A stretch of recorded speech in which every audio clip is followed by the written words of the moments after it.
Bueno, hemos vuelto. Hemos vuelto. Balcón 61, iniciado desde el coche. Estamos en Juan capítulo 5. Juan capítulo 5. Y les invitamos a acompañarnos. Estamos aquí desde Eglisau, en Suiza. El hermano Esteban. Seguimos en nuestra discusión y en nuestro compartir con ustedes. Y ahora yo me voy a ausentar un poquito para poder compartir en los distintos grupos mientras el hermano sigue adelante. Hemos leído el capítulo 5 de Juan. Podemos ir leyendo algunos versículos y los vas explicando. Bueno, como íbamos desarrollando, estábamos en el capítulo 5 de Juan, desarrollando un poquito, como podéis ver, lo que era la gran necesidad de urgencia que estaba este hombre paralítico, dependiente de un suceso incierto, ¿no? Que era ese ángel supuesto que bajaba sobre esas aguas, se movían y el primero que se tirara a la piscina se sanaba, ¿no? Juan capítulo 15. Entonces estábamos estudiando esa pregunta curiosa que el Señor le hace al paralítico, ¿no? ¿Quieres ser sano? Como era evidente, era lógico que quería ser sano. Hacía 35 años, dice, ¿no? 38, perdón, aún más, 38 años que estaba esperando ese suceso. Era totalmente dependiente de eso. El hombre, el paralítico, le responde con la palabra Señor. Y es maravilloso, o sea, la palabra Señor hoy en día puede estar en la boca de muchos, Y es así, la palabra dice que en los últimos días muchos dirán Señor, Señor, nos acordamos de esto, en tu nombre hicimos tal, y el Señor dijo, no os conozco, apartaos de mí, hacedores de maldad. Sin embargo, este hombre dijo Señor, sabiendo de su gran necesidad. Vio que tenía autoridad el que le preguntaba, seguramente había escuchado de él. Señor, le respondió el enfermo, no tengo quien me meta en el estanque cuando se agita el agua. Y entre tanto que voy, otro desciende antes que yo. Seguramente el hombre intentaba arrastrarse por los suelos, intentaba arrastrarse hasta llegar al agua, pero aparentemente otro llegaba antes y se sanaba, ¿no?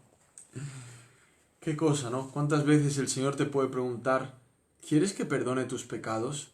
Y tú puedes decir, Señor, es que mis cargas son tan pesadas, ¿quién me va a poder perdonar esto? Si por lo menos pudiera tirar tiempo atrás y no haber hecho esto, lo otro, etc.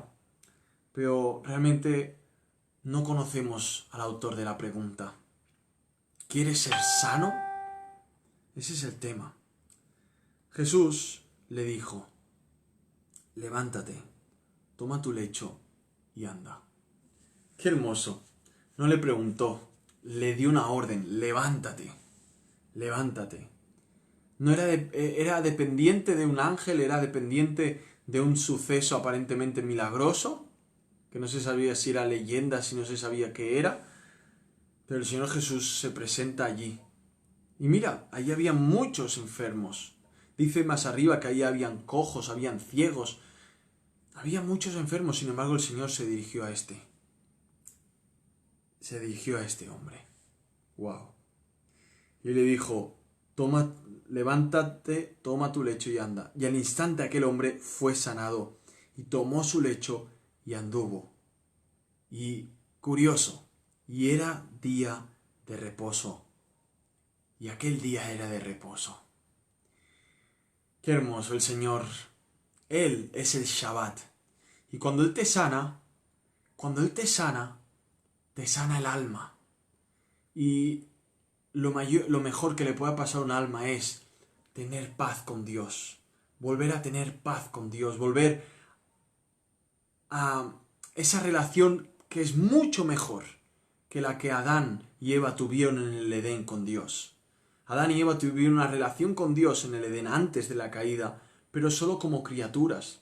Ahora por medio de esta sanidad que Cristo da a todo aquel que se arrepiente de sus pecados, que Cristo da por gracia, el Señor da esa sanidad, esa paz relacional con el Padre, esa paz de estar en paz con el juez del universo, esa paz que tiene todo aquel que ya no tiene condenación, que ya no va a ser juzgado, todo aquel que ha sido reconciliado por medio de Jesucristo con el Padre. Maravilloso. El Señor sanó en el Shabbat. Como leeremos, para muchos era un crimen. Para muchos era algo criminal lo que Jesucristo hacía. Para Jesucristo era darle gloria al Padre. El mismo que instituyó el Shabbat, la ley, vemos que Él podía sanar en sábado. Y es maravilloso como Él le dice en el versículo 10, entonces los judíos dijeron a aquel que había sido sanado, es día de reposo, no te es lícito llevar tu lecho. Seguramente que los fariseos, los judíos conocían a este hombre. Y mira si estaban duros de corazón. Aquí vamos a poder ver nuestra dureza, esa dureza que está aquí en nuestro corazón. Estos judíos, estos fariseos, vieron a este hombre con el lecho andando. Sí, ese hombre, 38 años paralítico. Y allá iba, andando con su lecho. Y no se asombran, y no dan gloria a Dios, y no se maravillan. Nada de eso. ¿Qué hacen? Le preguntan, ¿qué haces andando en día de reposo? ¿Qué haces andando en día de reposo? No te es lícito andar en día de reposo. Acordaos del hijo pródigo. ¿Qué hace el hijo mayor cuando vuelve el hijo pródigo? El hermano menor, ¿qué hace? No se une a la fiesta, no se alegra. Simplemente dice, papá, yo siempre estuve contigo y ni siquiera mataste nunca un becerro para mí. Y el Señor Jesús, cuando anuncia esa parábola, es hablando justamente a estos que estaban ahora mismo acusando a este hombre de andar por la calle con un lecho, con una manta. Qué desgracia la dureza del corazón, ¿no? Por la dureza de nuestro corazón muchas veces no damos gloria a Dios, no nos fascinamos, no vemos su gloria, su grandeza, su magnificencia. Estamos ofuscados y simplemente podemos ver la viga, la paja en el ojo del hermano, pero no ver la gloriosa obra que Dios está haciendo en el hermano. Podemos ver lo malo del compañero de trabajo, pero no ver aquellas cosas que Dios le ha dado como dones y virtudes. Y por la dureza del corazón, de un corazón que no se arrepiente, de un corazón que no es sensible a la voz del Espíritu Santo, vemos que perdemos la calidad objetiva y subjetiva de una vida abundante en el Espíritu Santo.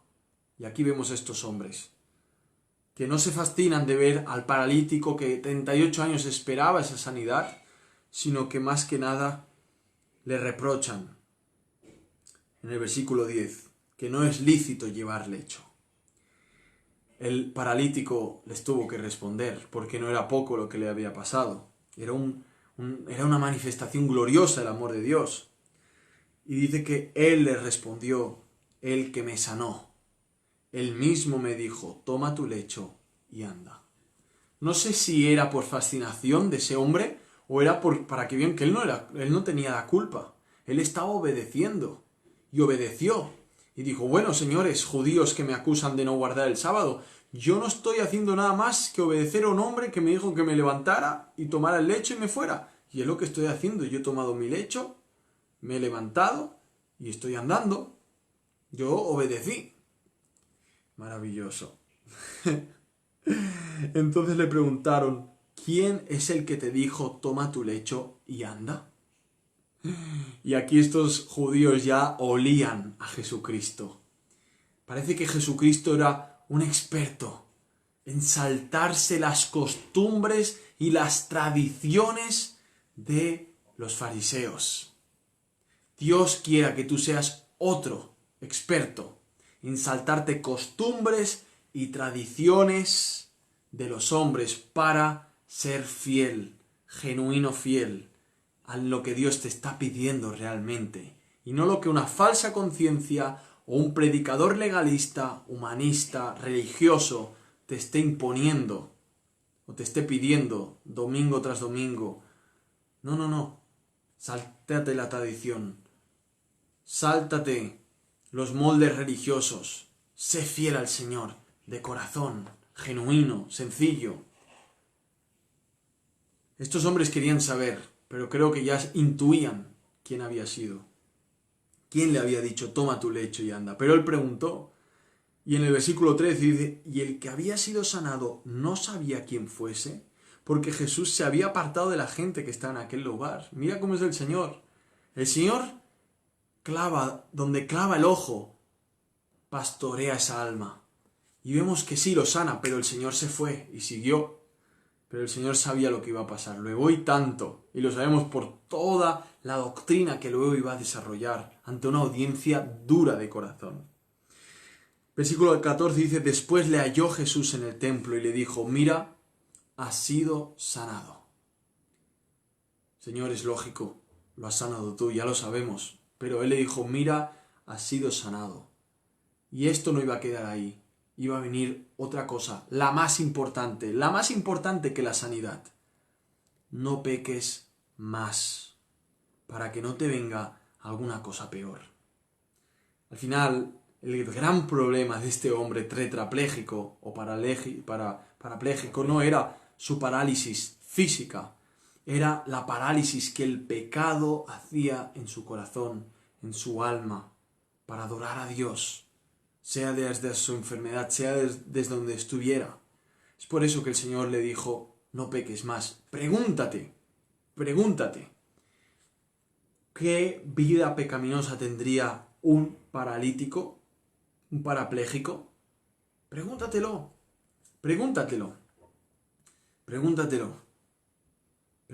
bien. Piensa en tus pecados y piensa si tú, siendo como eres en tus pecados, lo podrías hacer igual si fueras parapléjico. Y verás que sí, porque muchos de nuestros pecados no los hacemos físicamente, los hacemos desde el interior, desde el pensamiento, cuando no amamos a Dios sobre todas las cosas, cuando no buscamos el darle gloria a Él, sino a nosotros, cuando somos arrogantes, soberbios, prepotentes, autosuficientes, cuando somos estúpidos, cuando somos duros de corazón, allí es cuando vemos que aún no haciendo mucho físicamente, estamos pecando terriblemente contra Dios. Y aquí es donde puedes encontrarle sentido el por qué el Señor le tuvo que decir, no peques más. ¿Qué te parece, amado hermano? Me parece que podría dejarte hablando solo. No, por Me favor. parece muy bien. Eres necesario, amado. Ven. Sigue adelante, hermano, sigue adelante. Estoy escuchando con atención. El hombre se fue y dio aviso a los judíos que Jesús era el que le había sanado. Y esto es maravilloso también. Yo creo que ahí estaba un poco el objetivo de Jesús con Yo creo también. con este milagro, ¿no? O sea, Jesús, o al menos por qué el Señor lo deja en la Biblia. Sí. Porque acá lo más trascendente no es el milagro de este hombre, absolutamente. Lo más trascendente es, como decíamos en el coche. Para los que no lo saben, antes hicimos un preview de este balcón. Lo pueden mirar en mi perfil, que fue desde el auto porque había un bloco autoestradal. Ahora bien, la idea es poder llegar a esta conversación que tiene Jesús, en la cual Él una vez más manifiesta quién es Él y pone de manifiesto la falsa religiosidad de los religiosos de su tiempo, ¿no? Así que hay todo un marco para llegar a esto, más que nada, entre este capítulo. Mucho se podría decir del milagro en sí, mucho se podría decir, y lo dijimos un poco para hacer un repaso. Hay gente que espera en ángeles, hay gente que espera en la astrología, ¿no? Hay gente que, bueno, todos los que no son hijos de Dios son hijos del diablo, en algún modo son hijos de un ángel, Lucifer, ¿no? Lamentablemente. No sabemos quién agitaba las aguas, pero sí sabemos que muchas veces en este mundo el diablo agita las aguas para confundir la gente, ¿no? ¿Cuántas veces hay manifestaciones de milagros, de evidentes ¿cómo decirlo? Apariciones, ¿no? Porque al final, ¿qué sentido tenía esto? De que un ángel descendía de vez en cuando, se movían las aguas y el que se metía se sanaba. ¿Qué objetivo tenía esto? Sabemos que todo milagro que hace Dios, el objetivo es claro, dar gloria a su nombre, exaltar a Jesucristo y el Evangelio, que al final, la finalidad del Evangelio es dar gloria a Dios mediante salvación de pecadores por medio del arrepentimiento y la restauración del Espíritu, del corazón por medio del Espíritu Santo. A través de la obra de Jesucristo, ¿no? A través de su obra. Entonces aquí vemos una vez más cómo emerge maravillosamente la figura de Cristo en aquellos que están esperando o depositando su esperanza en falsas personas, falsos seres, falsas cosas, ¿no? La adoración del hombre a lo banal, a lo superfluo. Bueno, este hombre estaba desesperado, obviamente, 38 años, ¿no? Pero como decíamos antes, muy probablemente no había puesto su fe donde debía de ponerla, ¿no? Y Jesús se aparece ahí, y ahí sí que está el verdadero, aquel que puede dar una verdadera liberación física, pero sobre todo del alma. Y este es un poco el contexto de este milagro. ¿Para qué? Para que llegue este paralítico delante de estos religiosos, de estas personas, para que Jesús pueda manifestarse a ti en esta noche, a través de lo que Él dijo, ¿no? ¿En qué versículo habías quedado, amado? Si alguno tiene pregunta, aquí estamos, ahí el hermano Esteban puso, si hay preguntas, intentaremos responderlas. Es un pasaje muy interesante, muy bonito, muy lleno de tantas cosas. Muchas gracias, Susana. Había quedado en el versículo 16, Ahí está. donde vemos las estrategias del Rey de Reyes. Una vez más, él sana, desaparece del lugar, luego se lo encuentra en el templo, le dice lo que le dice, pero anteriormente ya los judíos han querido saber quién es ese hombre que te ha llevado a desobedecer la ley de Moisés y de llevar tu lecho en sábado. ¿Quién ha sido este hombre? ¿Quién ha sido este hombre? Le hacen un interrogatorio y este hombre tiene que darle respuesta a los judíos.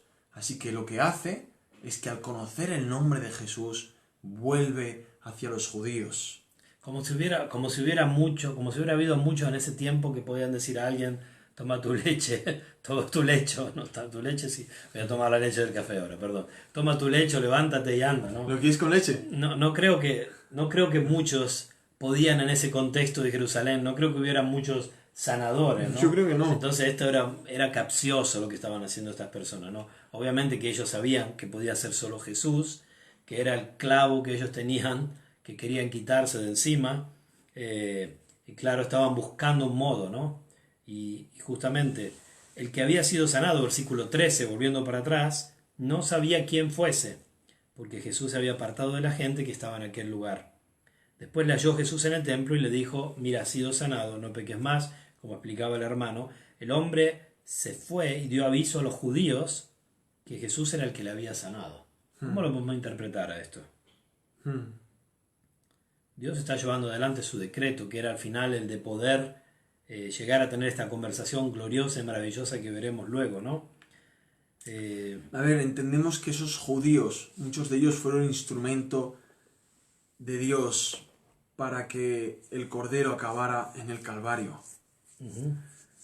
Y yo creo aquí, hermano, que el Señor estaba afilando estos instrumentos, amontonando ascuas de fuego sobre su cabeza. Por esta causa los judíos perseguían a Jesús y procuraban matarle, porque hacía estas cosas en el día de reposo. Aquí estaba el verdadero reposo, que Jesús... dando reposo. El día de reposo es una figura también de Jesús. Absoluta. Entonces aquí estaba la verdadera sustancia de lo que ellos respetaban los sábados y no lo veían. Y esto es lo que hablábamos la semana pasada, ¿no? Que si no hay una manifestación gloriosa de Dios, el hombre natural no puede verlo, ¿no? Y aquí de nuevo, aquí estaba el día de reposo en persona y ellos se preocupaban por sus sábados. Cuando esos sábados lo que hacían era anunciar el reposo que íbamos a encontrar nosotros, como dice el libro de Hebreos, una vez que hemos sido renacidos a través de la obra de Cristo, ¿no? Amén. El verdadero reposo. Por eso dijo Jesús, venid a mí todos los que estáis trabajados y cargados, y yo os haré descansar. Por eso dice Hebreos, hemos entrado en el reposo. Hemos entrado en Jesucristo. A través de Él hemos entrado, tenemos paz para con Dios. Amén. Ahora ellos estaban mirando una vez más, estaban mirando el tipo, la figura, y no lo que eso representaba, que estaba ahí delante de ellos, ¿no? El versículo 17, Jesús le respondió, mi Padre hasta ahora trabaja y yo trabajo. Wow. No solo quebrantaba el día de reposo, sino que estaba diciendo que era Dios. Es así, cuando Jesús afirmaba que Dios era su Padre, la cosa no quedaba simplemente ahí, en algo paternal. En la mente de los judíos había un entendimiento mucho más profundo de lo que nosotros tenemos.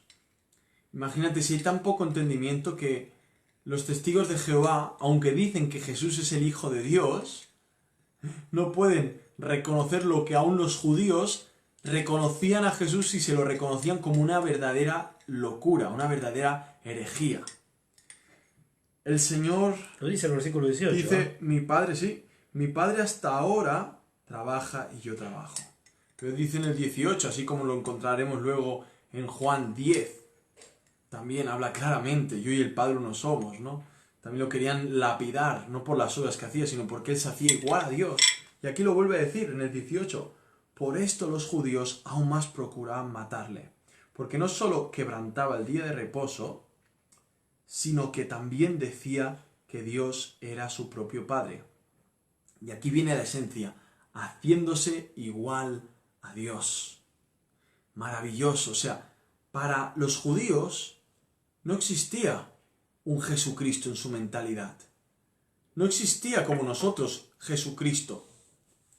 Existió un Mesías, pero era ciertamente incierto que tenía que ser divino. Para ellos era un Mesías militar, político, que iba con estrategias gloriosas a liberar a todo Israel de la bota romana, del imperio más grande del momento.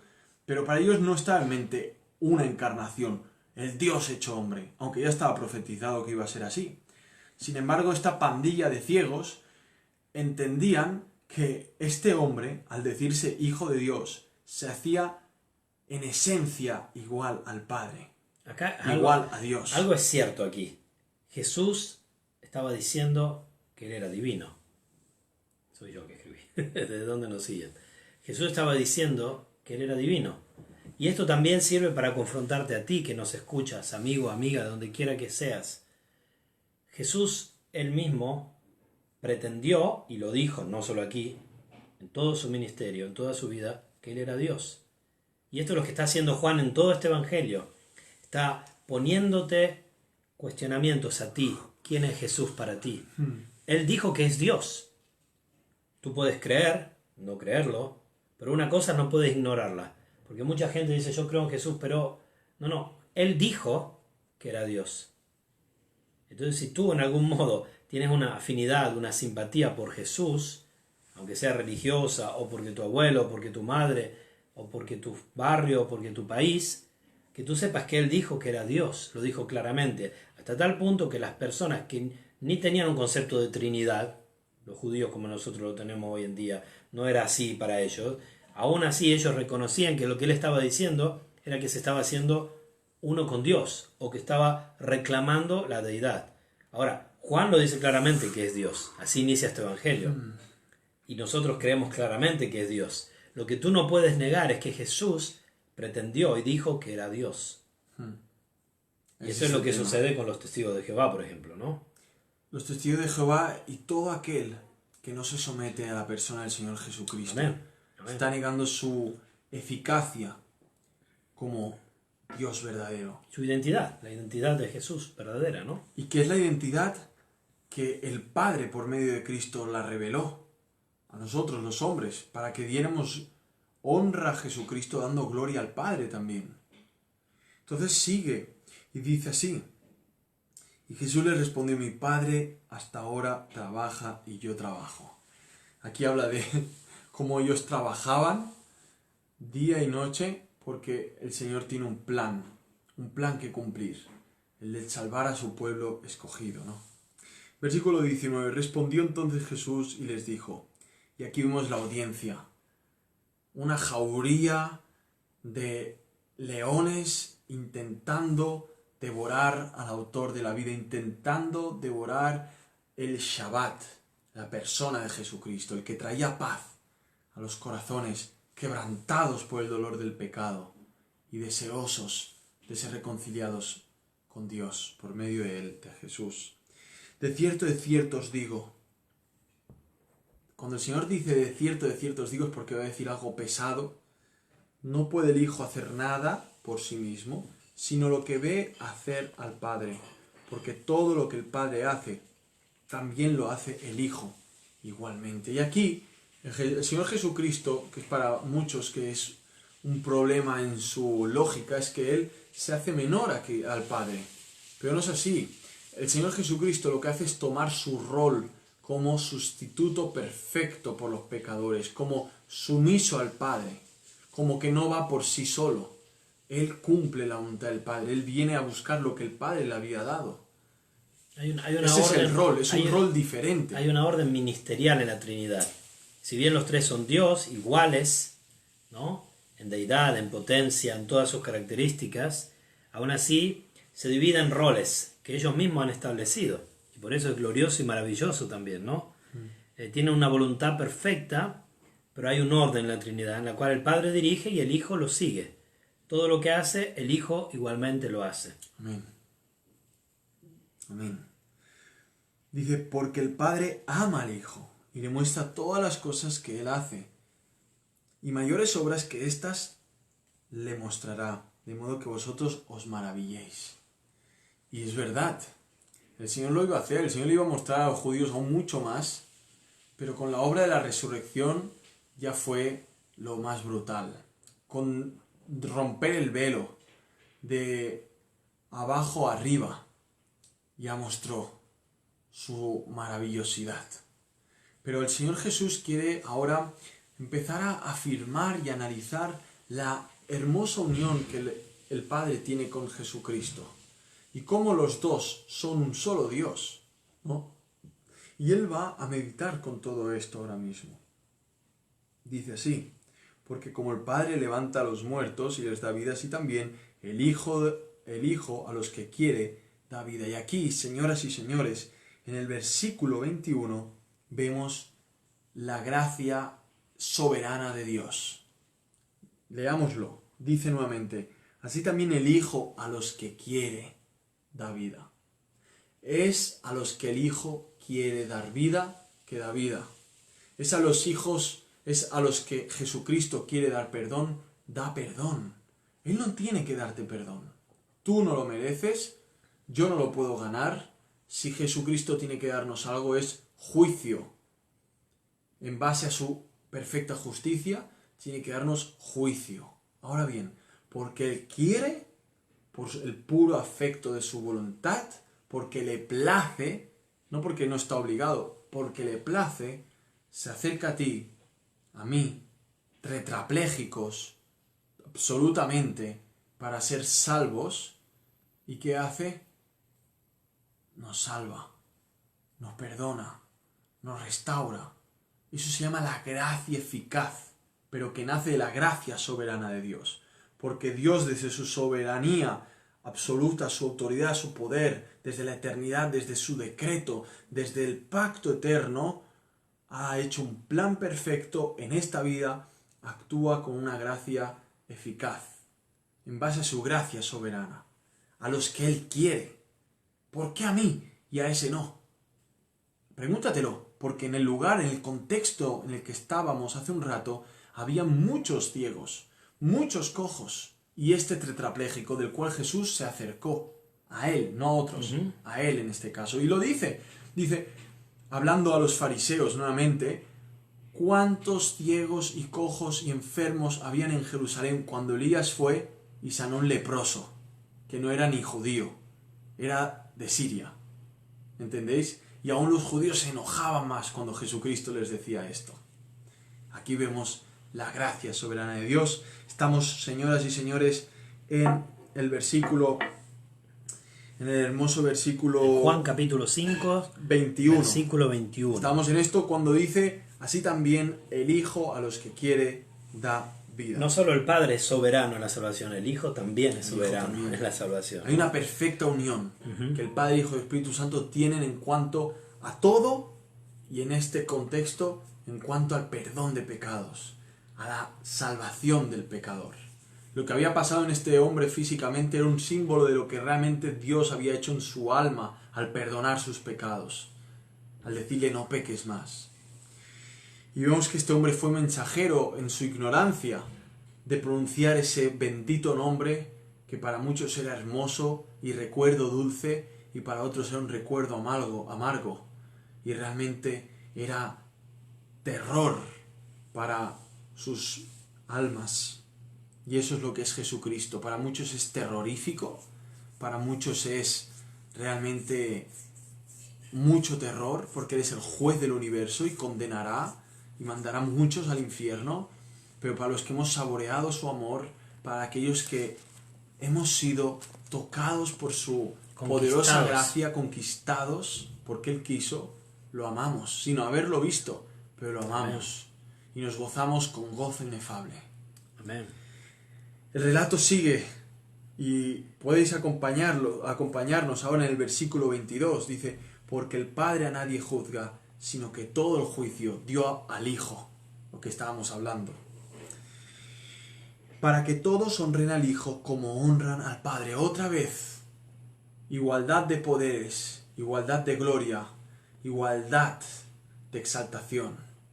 No hay uno que más que menos, no, son iguales. El Padre y el Hijo en esencia son iguales, en gloria, en honor, en supremacía, en poder, en santidad, en amor. Pero en roles son diferentes. Y me encanta porque Cristo quiere hacer énfasis en ello y lo explica. ¿Y a quién se lo explica? A hombres que querían matarlo porque Él no solamente sanaba en sábado, hablando referente a Él como el verdadero Shabbat, sino que también hacía referencia a que Él era el Dios hecho hombre, de que Él era igual al Padre. Que Él podía hacer las mismas obras que el Padre. Eso es lo que está diciendo. Y esta audiencia tenía por lo menos que visualizar la idea de la cual eran totalmente ciegos, aun teniendo el Antiguo Testamento. Eran ciegos, absolutamente. Por eso dice claramente, versículo 23, para que todos honren al Hijo como honran al Padre. El que no honra al Hijo, no honra al Padre que le envió. Nadie puede honrar a Jesús si no honra primero al Padre, y nadie va a poder honrar al Padre si no honra a Jesucristo.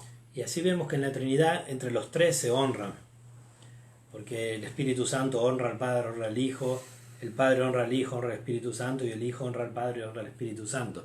Entonces vemos esto maravilloso, esta comunión perfecta, que también podemos gozar aquellos que hemos entrado a ser parte, digamos, de la persona de Cristo, el cuerpo Somos de uno Cristo, con Él, ¿no? Su iglesia, estamos unidos con Cristo, esta unión mística, ¿está bien? La esposa de Cristo, los renacidos, también tenemos comunión. Y esto es de lo que habla el mismo apóstol Juan en la primera y la segunda y la tercera epístola de Juan, ¿no? Tenemos comunión los unos con los otros, porque tenemos comunión con el Padre y con el Hijo, ¿no? Esto es muy importante. Y aquí nos encontramos con uno de los clímax maravillosos de este capítulo. De cierto os digo. Otra vez va a decir algo muy importante. Versículo 24. El que oye mi palabra y cree al que me envió, tiene vida eterna. Mírate esto. Primeramente, oír la palabra de Jesucristo, y una vez escuchas a Jesucristo, puedes creer en el Padre. Puedes creer en Jehová. Puedes creer en Dios cuando escuchas la palabra del Dios hecho hombre de Jesucristo. Ahí sí.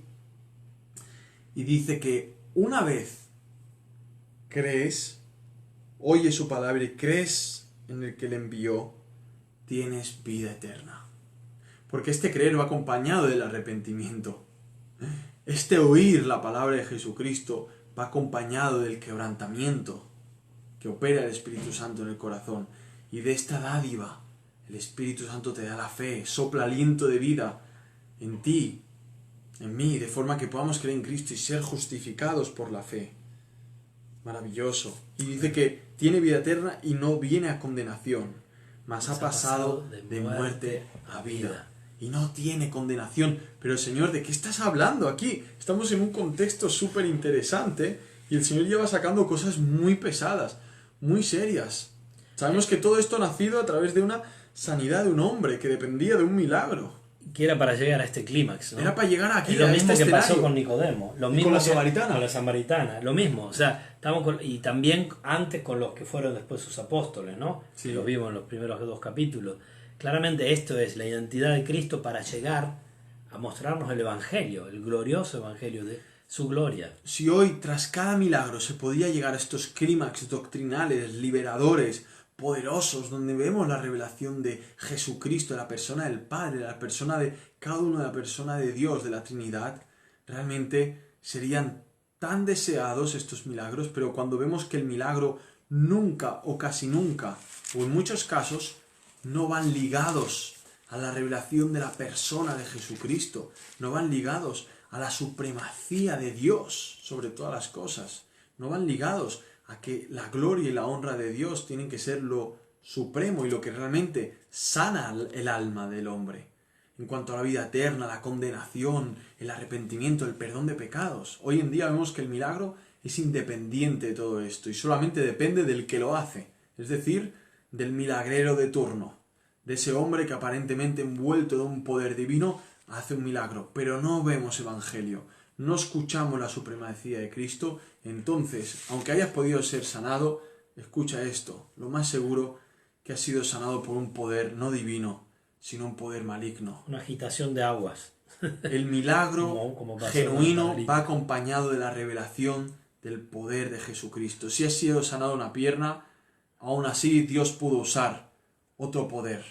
Pero si no has entendido el Evangelio, si el Señor Jesucristo no es el centro de tu vida, sino que es tu ego, es tu personalismo, son tus caprichos, ese milagro te va a hacer aún más digno del infierno cuando tú un día te encuentres ante Cristo y Él no haya sido el centro de tu vida.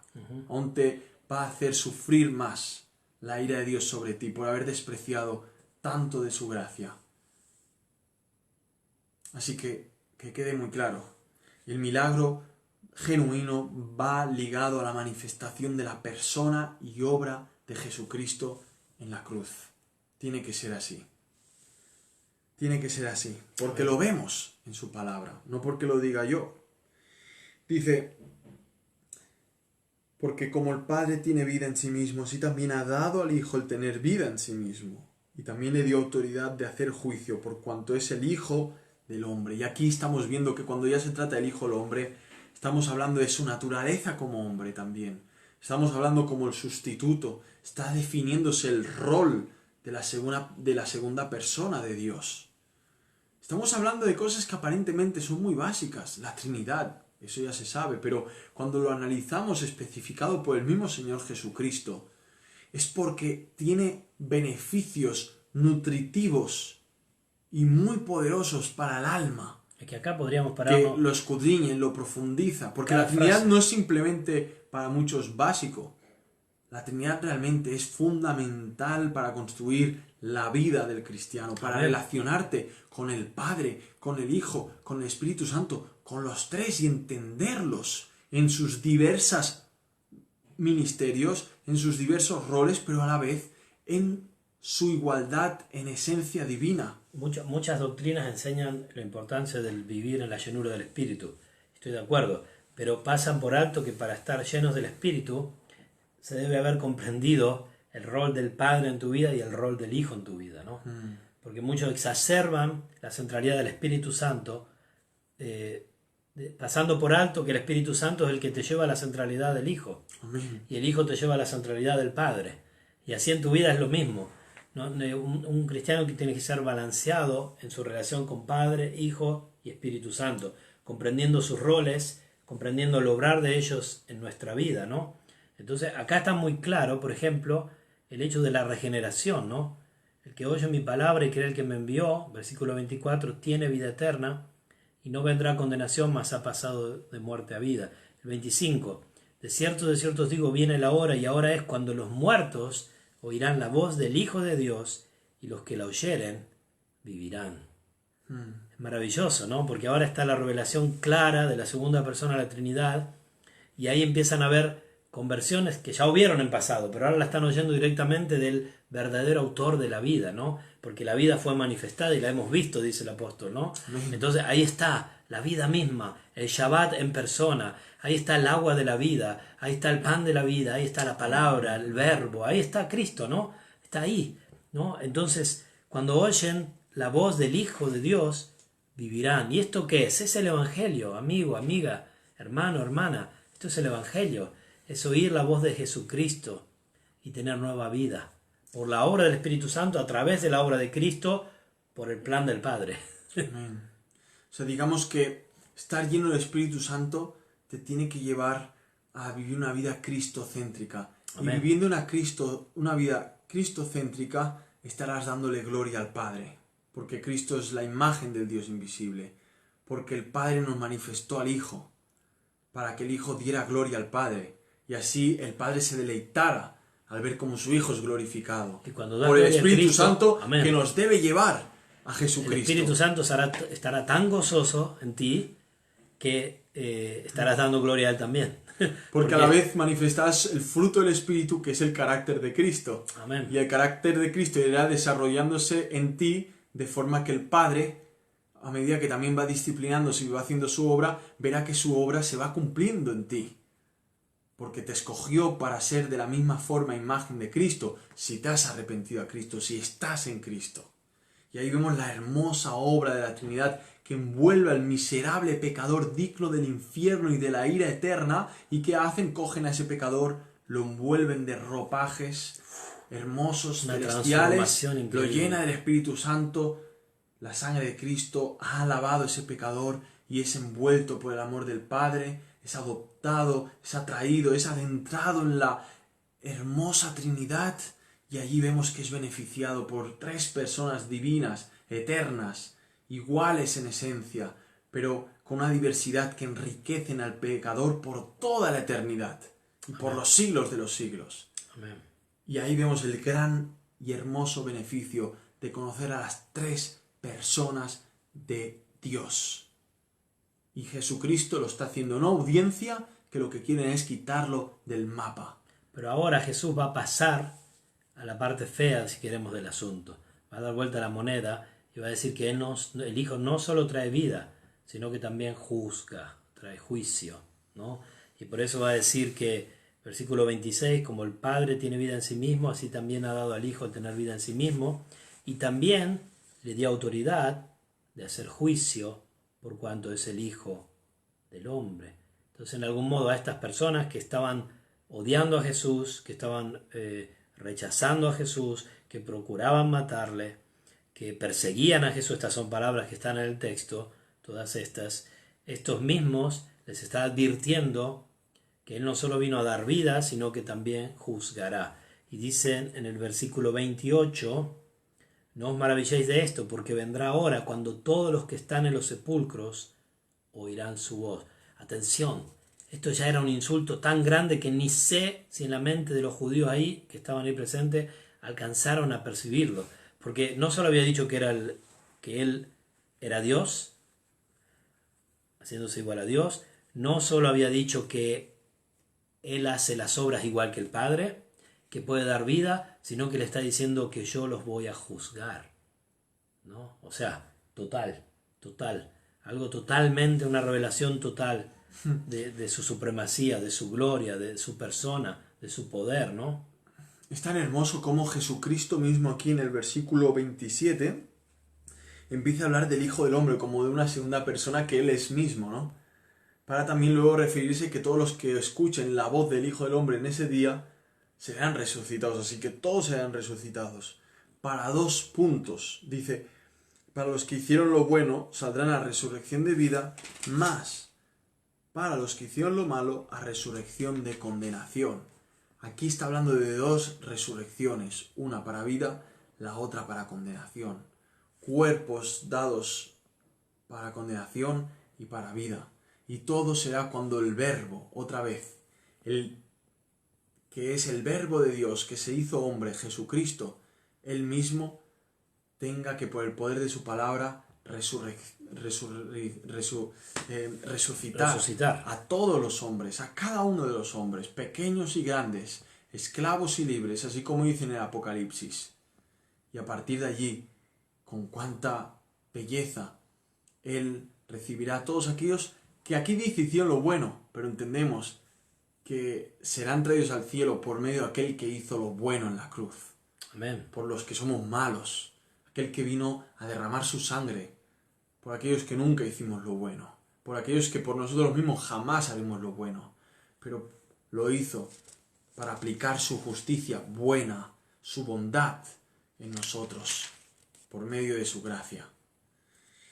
Y aquí hemos podido tocar Juan capítulo 5 del 1 al 29.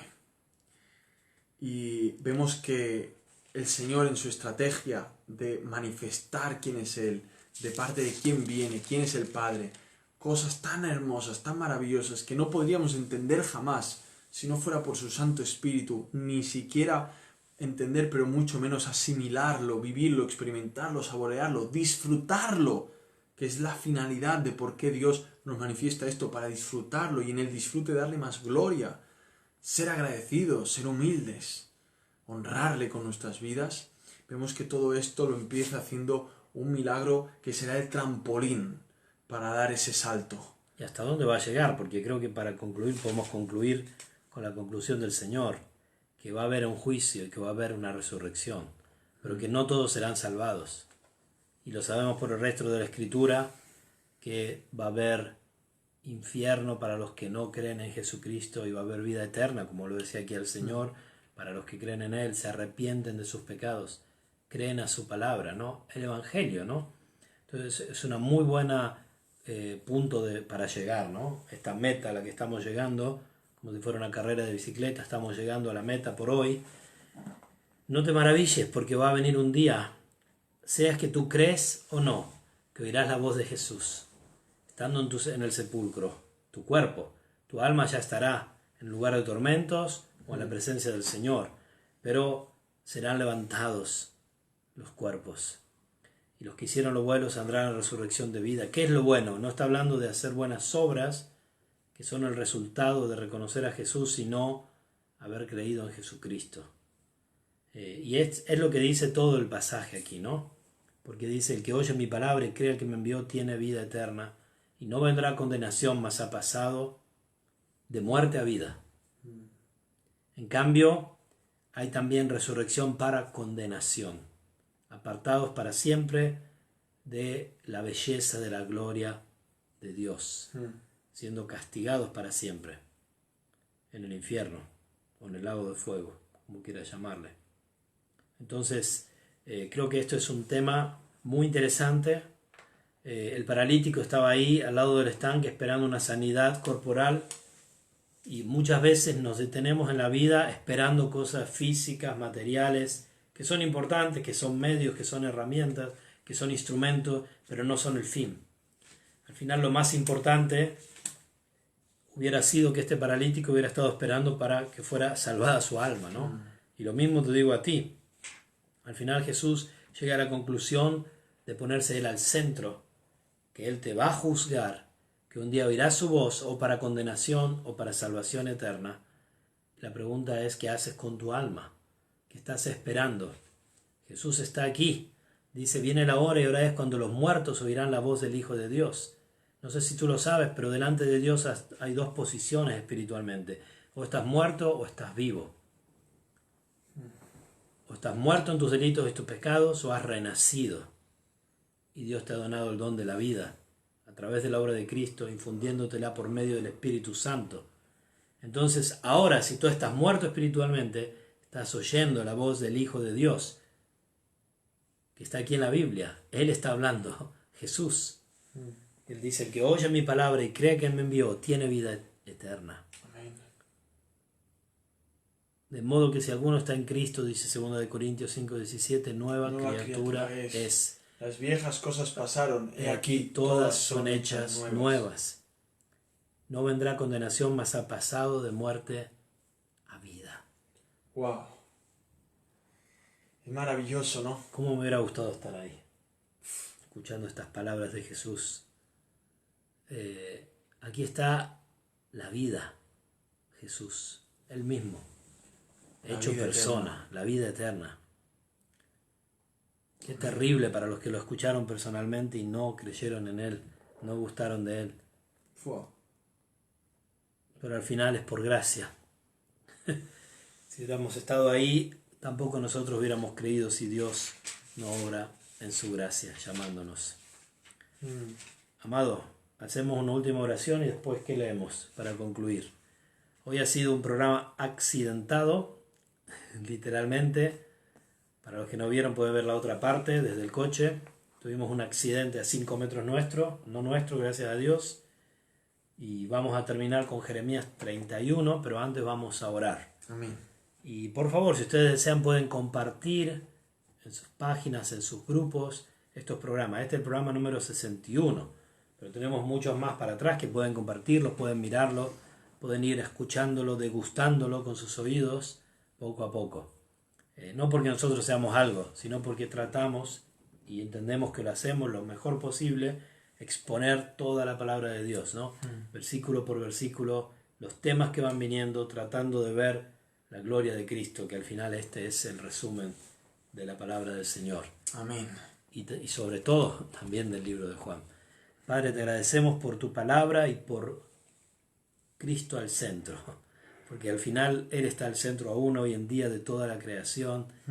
Él sustenta todas las cosas con la palabra de su poder. Tú le has dado la preeminencia, Señor, el dominio, hasta que al final de los tiempos Él entregará a ti toda la gloria. Y nosotros también en Él, Señor. La iglesia, el cuerpo de Cristo, la plenitud de aquel que todo lo llena en todo. Qué privilegio, qué gozo, qué paz. Gracias, Señor, por darnos este privilegio, este milagro, este beneficio increíble, insondable, Señor, tu gracia en nuestras vidas. Gracias también porque tenemos tu palabra, que nos alienta, nos consuela, nos transforma, nos guía, nos dirige, nos ilumina, nos cura, nos cuida, nos protege. Eres tú el que lo haces, Señor, obviamente, pero has dejado tu palabra. A través de ella nosotros podemos encontrar tanto consuelo para nuestras almas y podemos degustar y probar estas verdades eternas maravillosas, Señor. Así te pido también por mis amigos y amigas, si hay alguien que no te conoce ahí atrás, que ha estado escuchando, Señor, que tú lo guíes al arrepentimiento, la guíes al arrepentimiento y pueda creer en Jesucristo, que tú les dones la fe, Señor. Creer que Jesús pagó en la cruz por sus pecados, que puedan renacer, Señor. Y también por mis hermanos y hermanas, Señor, que puedan estar allí un poco en la flojera, en la frialdad, en la tibieza, Señor. Avívalos, muévelos hacia ti, Señor. Inclina sus corazones, guíalos al arrepentimiento una vez más. Dales más fe, Señor. Ayúdalos a buscarte en tu palabra y ayúdanos a nosotros, Señor, a hacerlo constantemente, Señor. Gracias por todo. Bendice este programa, bendice a los amigos, amigas de cualquier lugar del mundo que están mirando, Señor.